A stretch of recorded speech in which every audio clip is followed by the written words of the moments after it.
પાછી નથી આવતી. એક આ મોટામાં મોટો ગેરફાયદો છે જોઈન્ટ રિપ્લેસમેન્ટમાં. એનું પ્રમાણ અત્યારે ખૂબ ઓછું છે, પણ જો થાય તો એ ખરેખર ખૂબ નુકસાનકારક અને ક્યારેક ઘાતક પણ પુરવાર થતું હોય છે. કૃત્રિમ સાંધામાં એવું હોય છે કે એને જેટલો વધારે વાપરો એટલો વહેલો ઢીલો પડે. આપણે કોઈ પણ ગાડી હોય કે સ્કૂટર હોય, જો એને રોજનું 50 કિલોમીટર ચલાવીએ તો એ લાંબુ ચાલશે, કે રોજનું 5 કિલોમીટર ચલાવીએ તો એ લાંબુ ચાલશે.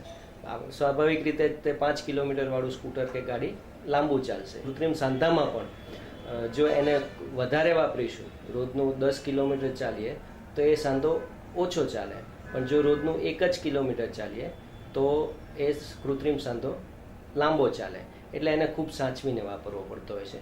અને બીજું એક એવું પણ છે કે કૃત્રિમ સાંધો કર્યા બાદ એ જે કૃત્રિમ સાંધો બેસાડવામાં આવે એની ઉપર કે નીચે ફ્રેક્ચર થવાની સંભાવના પણ થોડીક વધી જાય છે. ક્યારેક બાથરૂમમાં લપસી જવાથી કે ક્યારેક કોઈક જગ્યાએ સ્કૂટર ઉપરથી પડી જવાથી કે જો ફ્રેક્ચર થાય, ટીચરના સાંધાની ઉપર કે નીચેની સાઈડે ફ્રેક્ચર થાય તો એ ફ્રેક્ચર જોડાતા પણ ખૂબ વાર લાગે છે. કારણ કે ત્યાંથી જે બ્લડ સર્ક્યુલેશન હોય એ બ્લડ સર્ક્યુલેશન પણ એ કુદરતી સાંધો કાઢી લેવાને કારણે ઓછું થઈ ગયેલું હોય છે. તો આવા દર્દીઓમાં પણ ખૂબ તકલીફ અનુભવતા હોય છે. કૃત્રિમ સાંધો બેસાડ્યા બાદ આપણે નીચે જમીન ઉપર પલાંઠી વાળીને કે ઊભા પગે બેસી શકતા નથી.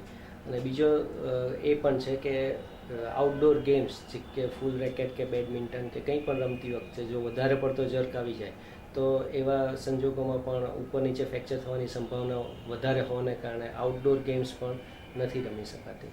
તો સાહેબ, આનો અર્થ એવો થયો કે જોઈન્ટ રિપ્લેસમેન્ટ તો કરાવાય જ નહીં? ના, એવું નથી. ઘણા સંજોગોમાં જોઈન્ટ રિપ્લેસમેન્ટ સિવાય બીજો કોઈ વિકલ્પ પણ નથી હોતો. જેવી રીતે કે મોટા ઉંમરના વ્યક્તિ હોય કે જેને ઘરમાં જ હરવા ફરવાનું હોય અથવા બહાર બહુ હરવા ફરવાનું ના હોય, અથવા જે વ્યક્તિઓના ટીચરના બંને વિભાગ ઘસાઈ ગયા હોય કે જેમાં ઓસ્ટિયોટોમીનું ઓપરેશન કારગત ન નીવડે, અથવા કોઈક પેશન્ટને રૂમેટોઇડ આર્થરાઇટિસ હોય કે જેમાં ફરતો વા કહીએ કે જે ગાદીનો પોતાનો રોગ છે, એમાં પણ ઓસ્ટિયોટોમીના ઓપરેશનથી કોઈ ફાયદો થતો નથી. બીજા ઘણા રોગો એવા છે કે જેમાં ટીચરની ગાદી ઘસાઈ ગઈ હોય, જેવા કે ગાઉટ છે કે નોન ઇન્ફ્લેમેટરી ડિસીઝ છે સાંધાના, કે એ બધા જ માં ઓસ્ટિયોટોમીના ઓપરેશનથી કોઈ ફાયદો નથી થતો. તો એવા વ્યક્તિઓ માટે ખરેખર જોઈન્ટ રિપ્લેસમેન્ટ જે છે એ ખૂબ આશીર્વાદરૂપ સાબિત થયેલું છે. પણ અત્યારે જે જોઈન્ટ રિપ્લેસમેન્ટ ઇવન ટીચરની ખાલી એક જ ભાગ ઘસાઈ ગયો હોય અને જેમાં ઓસ્ટિયોટોમીનું ઓપરેશન થઈ શકે એવું હોય અને આપણે કુદરતી સાંધો બચાવી શકીએ એવું હોય અને જોઈન્ટ રિપ્લેસમેન્ટ કરવામાં આવે છે, એની સાથે હું સહમત નથી. એટલે જોઈન્ટ રિપ્લેસમેન્ટ પણ ઇન્ડિકેટેડ છે. ઘણા સંજોગોમાં જોઈન્ટ રિપ્લેસમેન્ટ ખરેખર હું જ સલાહ આપતો હોઉં છું દર્દીને. મને ઘણા દર્દીઓ બતાવવા આવતા હોય છે કે જેને મારે સામેથી કહેવું પડતું હોય છે, જે ઓસ્ટિયોટોમી કરાવવા તૈયાર હોય પણ મારે જ કહેવું પડતું હોય છે કે નહીં, તમારા માટે પહેલી પસંદગી જોઈન્ટ રિપ્લેસમેન્ટની છે.